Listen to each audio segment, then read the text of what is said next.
এবার 5ই আগস্টকে কেন্দ্র করে গেরিলা প্রশিক্ষণ নিচ্ছে আওয়ামী লীগের নেতাকর্মীরা।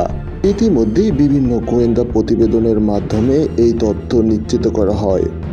গত বৃহস্পতিবার বসুন্ধরা এলাকায় এক অভিজাত হোটেলে আওয়ামী লীগের নেতাকর্মীদের সাথে সেনাবাহিনীর অবসর কর্মকর্তা এবং বর্তমান রানিং কর্মকর্তার সাথে গোপন বৈঠক অনুষ্ঠিত হয়। 5ই আগস্টকে কেন্দ্র করে ঢাকা অচলের ঘোষণা দেয় আওয়ামী লীগের নেতাকর্মীরা। এজন্য তাদের প্রশিক্ষণের মাধ্যমে দ্রুত গেরিলা বাহিনী তৈরি করা হচ্ছে।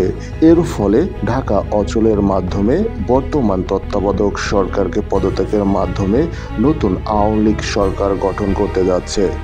এদিকে সেনাবাহিনীর তরফ থেকে জানানো হচ্ছে, বর্তমান নিষিদ্ধ সংগঠিত আওয়ামী লীগ নেতাকর্মীদের সাথে সেনাবাহিনীর যারাই জড়িত থাকবে তাদের বিরুদ্ধে পদক্ষেপ নেবে বাংলাদেশ সেনাবাহিনী।